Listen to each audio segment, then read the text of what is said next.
The blood on her torn dress told only half the story. Garrett Holloway saw the girl crumpled by the creek and thought he knew what had happened. He thought it was simple. Brutal, but simple. He'd seen it before. He was wrong. What he saw there on that muddy bank would change everything. Not just for him, but for the entire territory. She was barely conscious, her black hair a tangled mess of leaves and dirt. The buckskin dress, once a work of art, was shredded. Bruises bloomed on her skin like dark, angry thunderclouds. She looked maybe 20 years old, but her eyes were ancient. They burned with a fire that hadn't been put out. A fire that met his gaze and didn't flinch, didn't plead. Her eyes just waited. Challenged. Garrett slid off his horse, his spurs singing a soft metallic tune. He'd ranched in Wyoming for 20 years. He knew the silence that came before a storm, before a wolf attack, before trouble boiled over.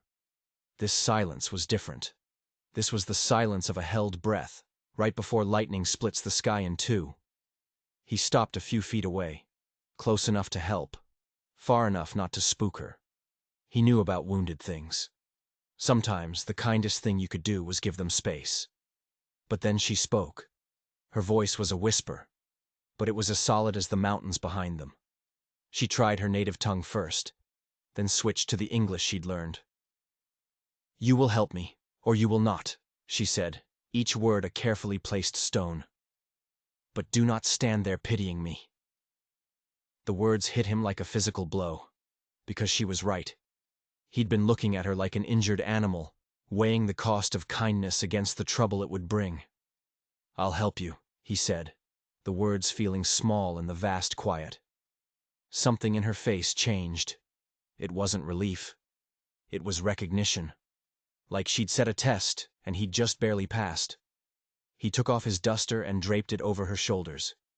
She didn't flinch from his touch, but every muscle in her body was coiled tight, ready to spring. Trust, he realized, was a currency she no longer dealt in. "Can you ride?" he asked. She nodded, but he saw the wince of pain as she straightened her back. Pride was the only thing holding her together. "My ranch is 2 miles west. You can rest there. Get cleaned up." He paused. "Then we'll figure out what comes next." "What comes next," she repeated, the phrase sounding alien on her tongue. "Yes, I suppose we will." He helped her onto his horse, a big gray mare named Storm. Ayanna settled into the saddle with a grace that even her injuries couldn't hide. As they rode, Garrett kept stealing glances at her. She wasn't just looking at the scenery. She was scanning it, her eyes missing nothing. Every shadow, every rustle of leaves was a potential threat. Who was she? What kind of hell had she run from? And why did looking at her feel like he'd found something he hadn't even known he was looking for? The Holloway ranch wasn't much, but it was his, built with 15 years of sweat and stubbornness. The house was solid, the barn was bigger. That told you all you needed to know about Garrett's priorities. His foreman, Miguel, was mending a fence. Miguel had drifted up from Texas 8 years ago with quiet hands and eyes that had seen too much. He was the only man Garrett trusted completely. Miguel saw them coming and didn't even blink. He just set down his tools and came to take Storm's reins. That was Miguel's way. Deal with what's in front of you. Ask questions later. Or never. "She needs a place to rest," was all Garrett said. Miguel just nodded. "Elena's in town. Spare room's clean. I'll heat some water." Garrett helped the woman down, and she bit back a cry of pain as her feet hit the ground. Her ankle was swollen bad. "What's your name?" he asked as they walked to the house. She was quiet for a long moment. "Ayanna." He said it back to her carefully. "Ayanna. I'm Garrett Holloway." She looked around, her eyes taking in the corrals, the house, the cattle grazing on the hillside. She wasn't just looking. She was assessing, measuring the life he'd built. "You built this alone?" "Mostly," he said. "Miguel helped with the barn. And now you are alone here." It wasn't a question. He wondered what she saw. A man who preferred the company of horses to people. A man who'd chosen solitude over connection. "I'm alone here," he confirmed. They reached the porch as the sun began to set, painting the sky in fiery colors that matched the bruises on her skin. "Why did you help me?" she asked, her voice low. The real answer was complicated. Because her eyes dared him to be a better man. Because leaving her was not an option. Because for the first time in a long, lonely time, he didn't feel so alone. Because it was the right thing to do, he said instead. She studied his face in the dying light, and whatever she saw there seemed to be enough. She nodded and let him help her inside. The spare room was small and clean. Miguel brought a basin of warm water, clean towels, and a jar of Elena's herbal salve that smelled of sage and mountain rain. "Rest," Garrett told her, "as long as you need." Ayana sank onto the bed, and for the first time, her mask of pure defiance cracked. She looked exhausted, and very, very young. "Thank you," she whispered. Garrett went to the kitchen and made coffee. His hands were shaking. He'd patched up men and animals his whole life, but this felt different. Her quiet dignity in the face of such brutality had shaken something loose inside him. Miguel joined him at the table. They drank the bitter coffee in silence, listening to the soft sounds from the other room. The splash of water, the rustle of cloth. "She is Shoshone," Miguel said quietly, not looking up from his cup. Garrett looked at him. "You're sure? The beadwork on her dress, the way she carries herself." Miguel took a sip. "She is not from the reservation north of here." "How do you know?" "Reservation women wear government clothes now. Her dress is traditional. Old ways." Miguel set his cup down. "There will be trouble, boss." Garrett knew he was right. A woman like Ayana didn't get beaten like that for a small transgression. She didn't run from nothing. She ran from something big, something that would come looking for her. And he, Garrett Holloway, a man who had spent his life avoiding trouble, had just invited it to sleep under his roof. The sounds from the spare room stopped. Garrett hoped she was asleep, hoped her dreams were peaceful. But he had a feeling peace was a long way off for Ayana. He went outside to check the stock. The night was cold and sharp, the stars so bright they felt close enough to touch. He went to Storm's stall, and the gray mare nuzzled his shoulder. "What do you think, girl?" he murmured. "About our visitor?" Storm had been calm with Ayana, not skittish like she was with strangers she didn't trust. Horses knew things about people. Garrett decided that had to count for something. As he walked back to the house, he saw a light in the spare room window. A shadow moved across the curtain. She wasn't sleeping.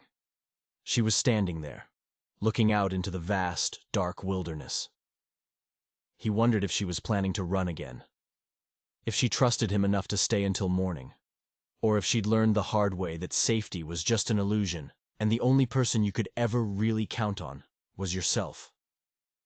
The next morning, Garrett woke before dawn, but Ayana was already in the kitchen. She stood by the window, wearing one of his shirts that hung down to her knees.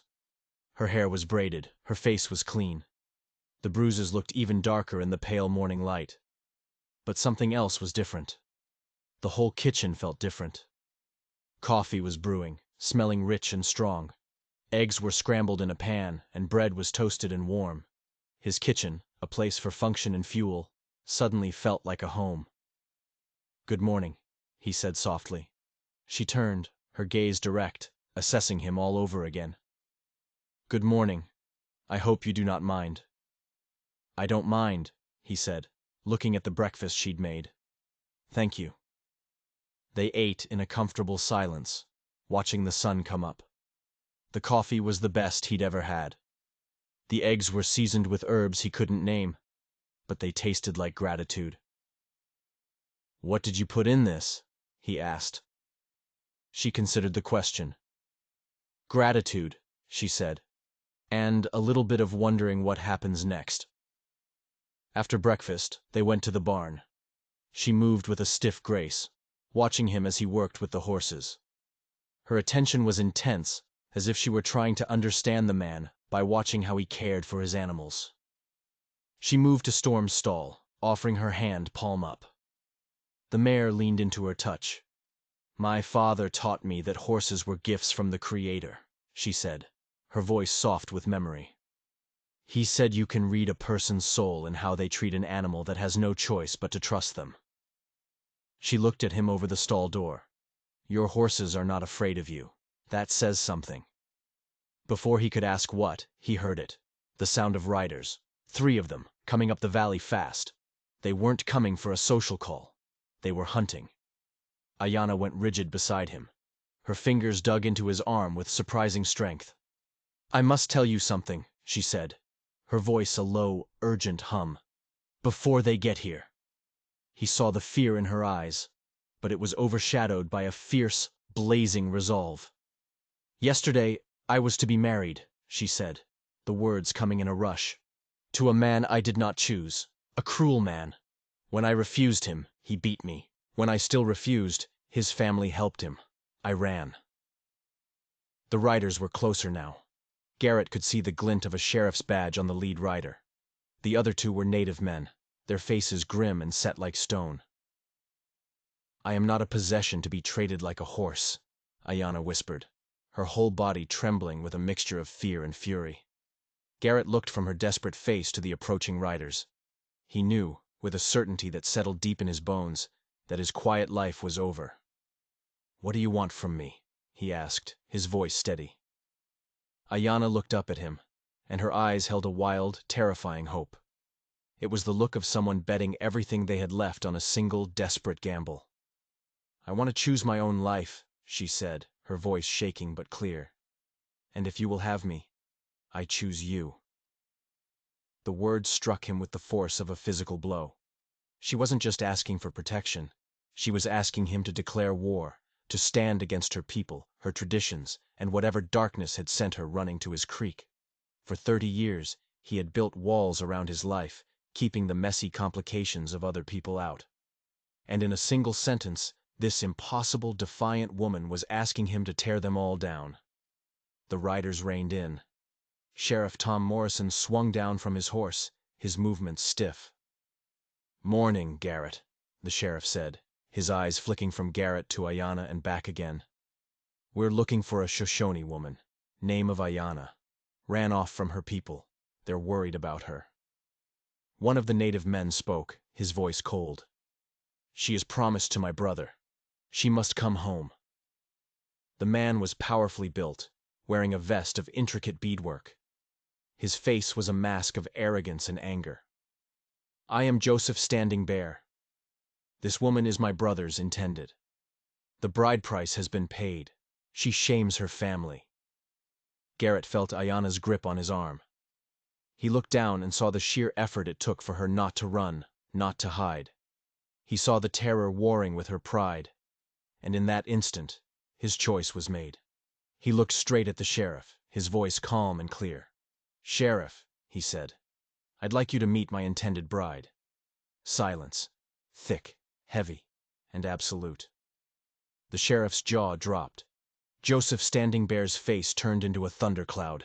The third man, who wore braided feathers in his hair and carried himself like a predator, slowly placed his hand on the hilt of his knife. That is not possible, Standing Bear snarled. She is promised.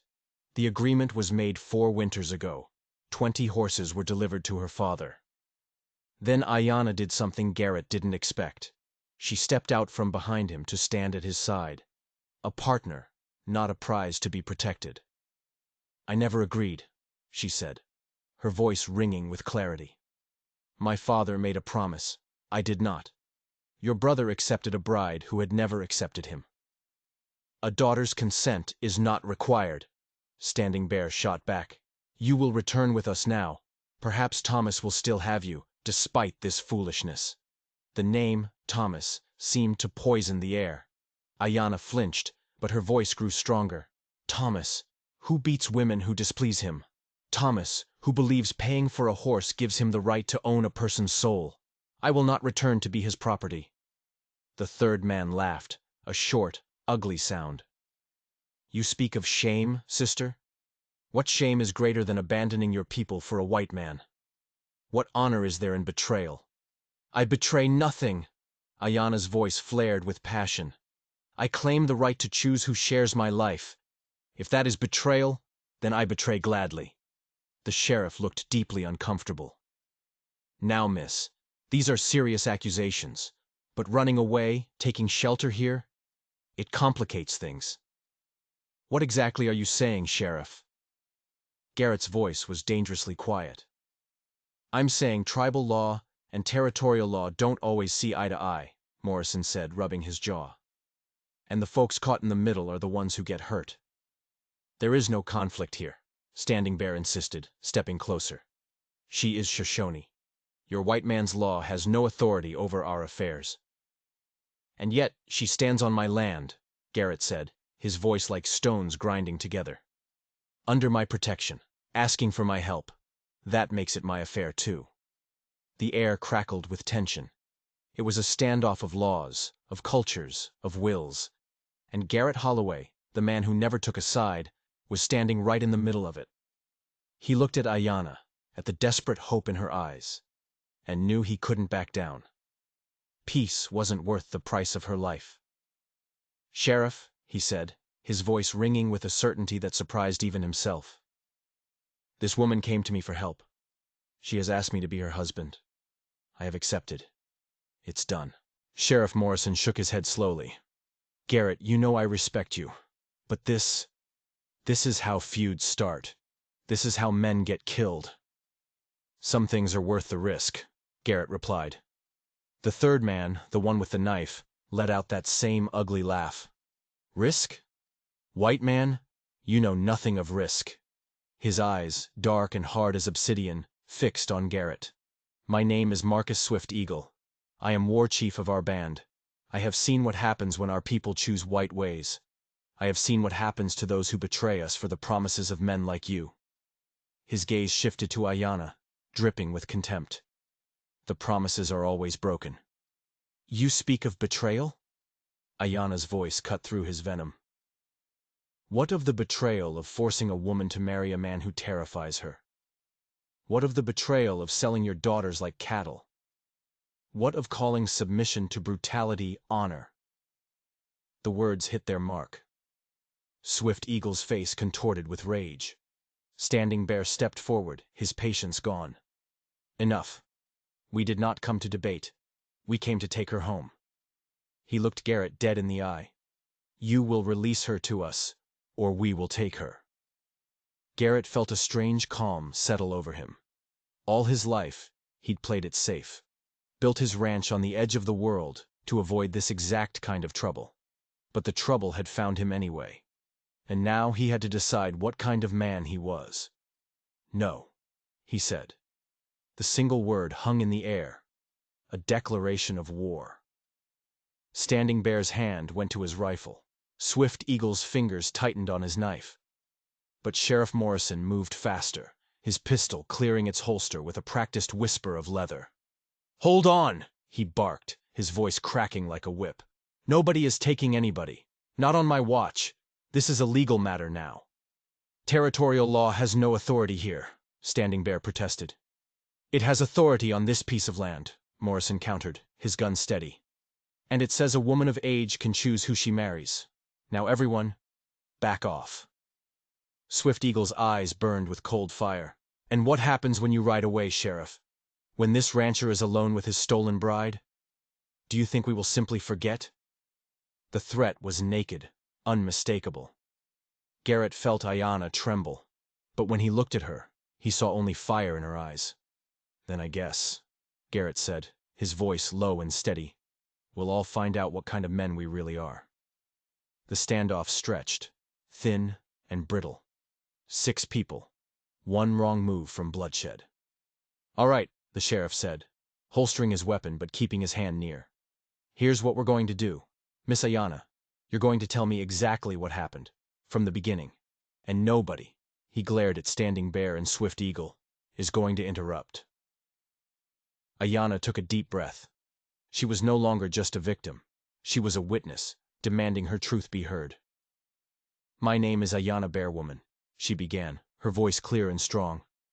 When I was 16, my father promised me to Thomas Standing Bear to settle a debt. 20 horses. I was not asked. I was sold. The word sold landed like a punch.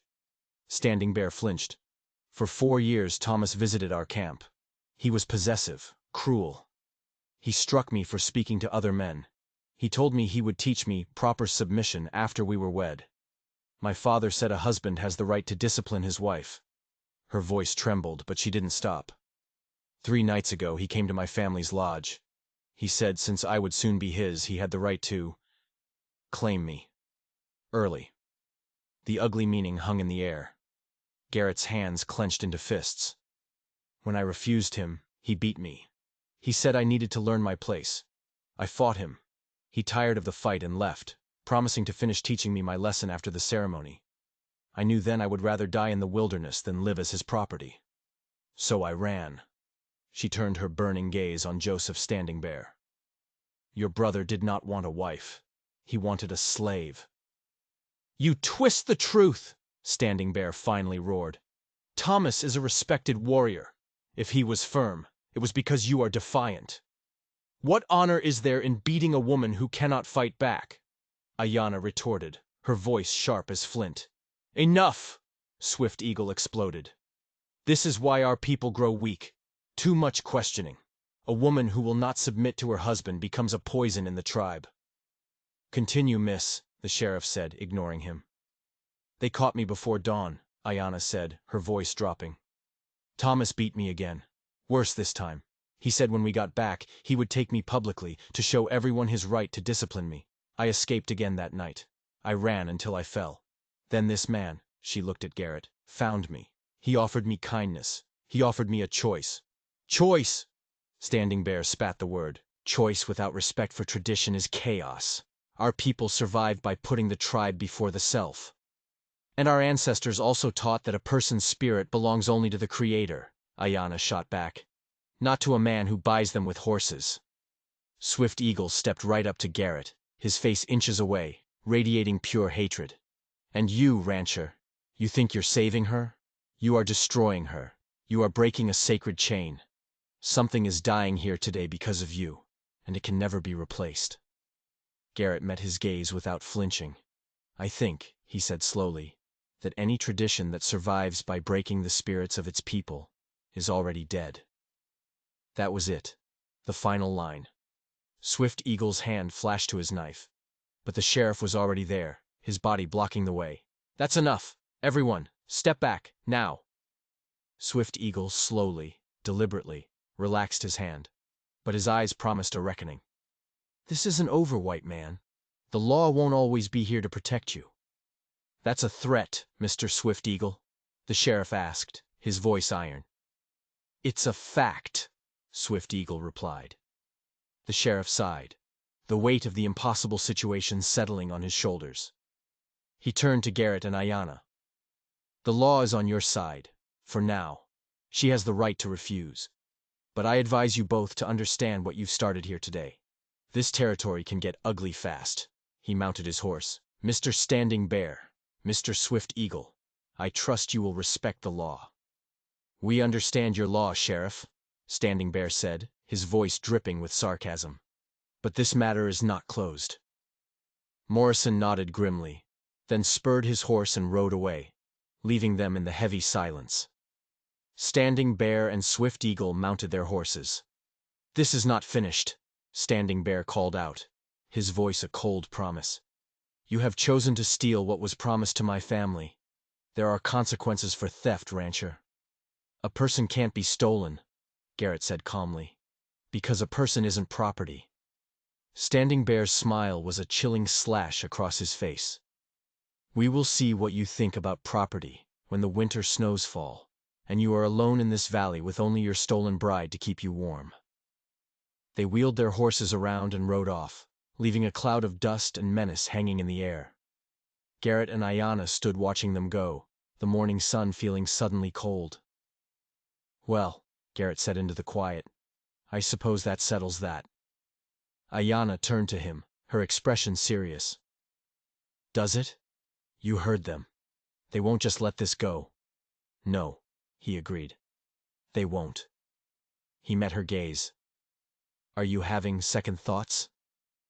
She held his eyes for a long moment, then asked, Are you?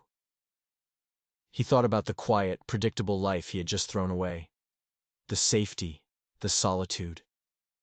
He thought about the trouble that was now barreling down on him like a winter blizzard.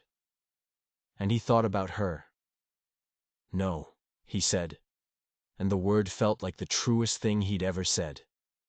No second thoughts. A small, beautiful smile touched her lips for the first time. "Good. Because I meant what I said. I choose you, Garrett Holloway. I choose this life. I choose it because it is mine to choose." They walked back to the house, the world feeling both brand new and terrifyingly fragile. They had won the battle, but the war was just beginning. They both knew that the threats were not idle. Winter was coming, and they would be alone. That evening, as Miguel was securing the barn, he noticed something odd. A symbol, freshly carved into the main gatepost. A simple circle with a line drawn through the middle. He'd seen it before, a long time ago, down near the border. It wasn't a Shoshone symbol. It was a marker. He found Garrett on the porch, watching the stars come out. Ayanna was inside, the soft glow of a lamp illuminating her silhouette in the window. "Boss," Miguel said, his voice low, "we have another problem." He described the symbol. "It's a road agent's sign, or a bounty hunter's. It means something in this valley is marked for taking, that a price has been put on it." Garrett felt a cold dread creep up his spine. This wasn't just about tribal anger anymore. Standing Bear wasn't just planning a winter feud. He was escalating. He was hiring professionals. He had put a price on Ayanna's head. The next few weeks were deceptively quiet. The autumn air grew crisp, and the valley was painted in the brilliant golds and reds of the changing leaves. Garrett and Miguel worked from dawn till dusk, fortifying the ranch, checking sightlines, securing the fences. They were no longer just ranchers. They were defenders of a tiny, isolated fortress. Inside the house, an even more profound change was taking place. Ayanna brought the quiet space to life. She moved with a purpose that was both gentle and strong. She cooked meals that tasted of the earth, tended a small garden of herbs she'd found growing wild, and mended their clothes with stitches so fine they were nearly invisible. She and Garrett spoke little, but a silent language grew between them. A shared glance across the dinner table, a small smile when their hands brushed as he passed her a tool. He learned the story of her life, not from words, but from the sadness that sometimes clouded her eyes, the fierce pride in the set of her jaw, and the deep, abiding kindness she showed to his animals. He found himself watching her, mesmerized. He had chosen to protect her out of a sense of duty, of right and wrong. But now, something else was growing in the quiet spaces of his heart. Something that felt a lot like hope. One night, a storm rolled in, shaking the small house with its fury. They sat before the fire, the wind howling outside like a hungry wolf. "He will not give up," Ayanna said softly, staring into the flames. "Thomas. His pride is a sickness. He will see this valley burn to the ground before he admits defeat. Then we'll be ready for him," Garrett said. She turned to him, her dark eyes searching his face. "You have risked everything for me. Your safety. Your peace. Why?" He thought for a long moment. "My life was peaceful," he said, his voice rough with emotion. "But it wasn't alive. Not really. Not until you." He reached out and took her hand. Her fingers were small and warm in his. It was the first time he had touched her with anything other than impersonal care. This was different. This was a choice. A choice they both made in the flickering firelight as the storm raged around them. The first sign of real trouble came a week later. Miguel was riding the north fence line when he found one of Garrett's best steers. It was dead, but not from a predator. It had been poisoned. Lying next to it was a single eagle feather, the kind Swift Eagle wore in his hair. A message. It was a warning. "We can touch you whenever we want. We can poison your livelihood. We are watching." Garrett and Miguel spent the next days moving the herd closer to the main barn, standing watch in shifts through the cold nights. The peace of the valley was gone, replaced by a constant, humming tension. Every shadow seemed to hold a threat. Every gust of wind sounded like a footstep. Then, the second message came. It was far more personal, and far more terrifying. Elena, Miguel's wife, rode out from town in a panic. She had gone to the general store, and the storekeeper, a man they'd known for years, had given her a message. A man had come in, a stranger with cold eyes and a scar on his cheek. He'd described Ayana in perfect detail. He'd described the ranch. He'd said to tell the people at the Holloway place that the bounty for the Shoshone girl had just been doubled. 50 gold pieces. A fortune. Now it wasn't just Standing Bear's vengeance they had to fear. It was every desperate, greedy man in the territory. Every drifter with a fast horse and an empty pocket. The symbol on the gatepost made sense now. The ranch wasn't just marked for a feud. It was marked for profit. That night, Garrett couldn't sleep. He stood on the porch, the cold seeping into his bones, a rifle in his hands. He was outnumbered, outmaneuvered. Standing Bear wasn't going to fight him with honor. He was going to use the white man's greed to do his dirty work for him. He heard the door creak open behind him. Ayana stood there, wrapped in a blanket. "You cannot do this alone," she said. "I'm not alone," he said, looking at Miguel's small cabin, where a light still burned. "We are only 3 people," she said, "against everyone." He had no answer for that. The truth was a heavy weight. "My father," she said, her voice barely a whisper, "was not a strong man. He was afraid. That is why he sold me. He was afraid of Standing Bear's family, afraid of their power." She looked up at him, her eyes shining with unshed tears. "You are not afraid. That is why I chose you. But courage is not enough to stop a bullet." She stepped closer, placing a hand on his arm. "There is a way, a story, a law among my people, older than any chief, older than any debt." Garrett looked down at her, confused. "What law?" "The law of sanctuary and challenge," she said. "If a woman is claimed by 2 men, and the tribe cannot decide, she can demand a trial by combat. A fight to the death. The Creator will choose the one who is telling the truth, the one who is worthy." Garrett stared at her, horrified. "You want me to fight Thomas to the death?" "No," she said, and her eyes held a terrifying fire he had never seen before. "I want to fight him." Garrett was stunned into silence. He looked at this small, fierce woman and saw the spirit of a warrior that put every man he'd ever known to shame. "Ayana, no. That's insane. He'd kill you." "He will try to kill me anyway," she said simply. "He will try to kill you. This way we do it by our laws, my laws, in front of our people. Swift Eagle speaks of honor and tradition. I will use his own words against him. I will challenge Thomas, and they will have to allow it. If they refuse, they will be shamed before the entire nation. They will be proven to be cowards who hide behind threats and poisons."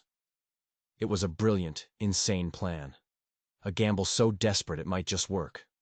It would turn Standing Bear's own arguments about tradition against him. "And if you win?" Garrett asked, his voice hoarse. "If I win," she said, a grim smile touching her lips, "the debt is paid. The matter is closed, forever. Thomas will be shamed, his spirit broken, and I will be free." "And if you lose?" The words felt like ash in his mouth. She looked at him, her expression softening. "Then I will die free, which is better than living as his slave." She paused. "But I will not lose. My father taught me many things before he became a coward. He taught me how to hunt, how to fight, how to survive." The next morning they rode out. Not west, toward the safety of the town, but north. Toward the Shoshone encampment. Toward the heart of the danger.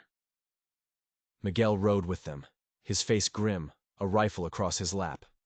He thought they were insane, but he would follow Garrett into the depths of hell itself. And this, he thought, was pretty close. They found the camp in a valley nestled between 2 mountains. It was large, a sprawling collection of lodges and horses. The sight of them, a white man and his foreman escorting a Shoshone woman, sent a ripple of shock through the camp. People emerged from their lodges, their faces a mixture of curiosity, anger, and suspicion. Swift Eagle and Joseph Standing Bear appeared, their faces masks of thunderous rage. "What is this?" Swift Eagle demanded, his hand on his knife. "Have you come to surrender her, rancher? Or have you come to die?" Garrett didn't answer. He simply sat on his horse as Ayanna dismounted. She walked forward, her back straight, her head held high. She was wearing her mended buckskin dress and carried nothing but a small hunting knife at her belt. She stopped in the center of the gathering crowd and spoke, her voice ringing out in the Shoshone language, clear and powerful, carrying to every corner of the camp. Garrett didn't understand the words, but he understood the tone. It was the voice of command, the voice of a queen. A hush fell over the crowd. She spoke for a long time, her voice rising and falling with passion. He saw faces in the crowd change. Anger turned to confusion. Confusion turned to grudging respect. She was telling them her story, the whole story. The debt, the beatings, the escape. Finally, she turned and pointed a finger directly at a large lodge. "Thomas Standing Bear, I call you out!" A man emerged from the lodge. He was huge, even bigger than his brother, with a cruel, brutish face and small, intelligent eyes. This was Thomas, the monster from her story. "I challenge you," Ayanna's voice rang out, now in English, for Garrett's benefit. "By the old laws, the law of challenge. You claim I belong to you. I claim I belong to myself. Let the Creator decide who is true." A wave of murmurs and gasps went through the crowd. This was something that hadn't been done in generations. Thomas laughed, a deep, ugly sound. "You, a woman, challenge me?" "Are you afraid, Thomas?" Ayanna asked, her voice dripping with contempt. "Are you afraid to fight a woman? Or do you only have courage when she is unarmed and trapped in a lodge?" The insult hit its mark. The crowd murmured again. Thomas's face flushed a dark red. Standing Bear and Swift Eagle looked furious, trapped. Ayanna had played her card perfectly. To deny the challenge now would be to admit cowardice. They would lose all respect, all authority. "Fine," Thomas roared. "I accept your challenge. I will teach you the lesson I should have taught you long ago, in front of everyone." "Knives only," Ayanna said, her voice like ice. "To the death, or until one yields." Swift Eagle stepped forward. "The council will decide the terms. But the challenge is accepted." Garrett felt his blood run cold. He had just watched the woman he was beginning to love sign her own death warrant, and there was nothing he could do but watch. The fight was set for sunrise. Ayanna was taken by the women of the tribe, while Garrett and Miguel were told to wait on the edge of the camp. If Garrett interfered, he would be killed instantly. That was the longest night of Garrett's life. He paced back and forth, the firelight casting his long shadow on the ground. He had faced storms, droughts, and outlaws, but he had never felt so utterly powerless. Just before dawn, an old woman emerged from the camp and came to him. She handed him a small, carved wooden bird. "She wanted you to have this," the old woman said in broken English. It was her mother's, a symbol of a free spirit. Garrett clutched the small bird in his hand, its smooth wood cool against his skin. It was a farewell gift. The entire camp gathered in a large circle. In the center, Thomas Standing Bear stood, stripped to the waist, his massive chest and arms covered in old scars. He held a long, wicked-looking knife. He looked confident, arrogant. Then Ayanna appeared. She had braided her hair with eagle feathers. Her face was painted with symbols of war and courage. She held a knife that looked like a toy compared to Thomas's, but it was her eyes that held Garrett's attention. They were calm, focused, deadly. The fight began. Thomas lunged, expecting to end it quickly. But Ayanna was like smoke. She moved with a fluid grace, dodging his clumsy attacks, her smaller size making her a faster, more agile target. She was not trying to overpower him. She was tiring him out. The crowd was silent, mesmerized. This was not the quick slaughter they expected. This was a dance of death, and the woman was leading. She was brilliant. She used his own strength and momentum against him, letting him charge past her, then darting in to make small, shallow cuts on his arms and back. The cuts were not deep, but they bled. They angered him. They made him sloppy. He roared in frustration, lunging again and again. He managed to slash her arm, and a collective gasp went through the crowd. Garrett's heart stopped. But Ayanna barely seemed to notice the wound. Her eyes never left Thomas's. She was waiting for her moment. It came when Thomas, enraged and bleeding from a dozen small cuts, made a final, desperate charge. He tripped, his balance thrown off by his own fury. In that split second of opportunity, Ayanna moved. She didn't attack his front. She ducked under his flailing arm and drove her knife, small but sharp, deep into the muscle of his thigh. He screamed, a high, unmanly sound, and collapsed to the ground, his leg useless. He lay there, helpless, staring up at her in disbelief. She stood over him, her chest heaving, blood dripping from her arm, her eyes blazing with triumph. She could have finished him. The law demanded it. But she didn't. She leaned down, her face close to his. "Yield," she whispered, the word a command. He stared at her, his face a mask of pain and humiliation. "Yield," she said again, her voice louder now for all to hear. "And live with this shame for the rest of your days. Live as the warrior who was beaten by a woman he called his property." Tears of rage and agony streamed down Thomas's face. The great warrior was broken. "I yield," he choked out. A stunned silence held the crowd for a heartbeat, and then a single voice, one of the old women, let out a cry of victory. Soon, others joined in. Ayanna had not just won her freedom. She had won the respect of her people. She turned away from the groaning man on the ground and walked, limping slightly, toward Garrett. Her face was a mess of sweat and dirt. Her arm was bleeding, but she was the most beautiful thing he had ever seen. She stopped in front of him and held out her hand. He took it, his own hand still clutching the small wooden bird. Swift Eagle and Standing Bear watched them, their faces unreadable. They had lost. Honor and tradition, the very things they claimed to be defending, had been used to defeat them. Without a word, Garrett helped Ayanna onto her horse. Miguel fell in beside them, and they rode out of the Shoshone camp, leaving the story of the warrior woman behind them, a story that would be told around campfires for generations to come. They rode back to the ranch in silence, the rising sun at their backs. The valley looked the same, but everything was different. The threats were gone. The bounty was void. They were safe. They were free. When they reached the porch of the small ranch house, Ayanna slid off the horse and nearly collapsed. Garrett caught her, holding her close. She was trembling, the adrenaline finally leaving her body. She looked up at him, her fierce warrior eyes softening. "I chose you," she whispered. "I know," he said, his voice thick.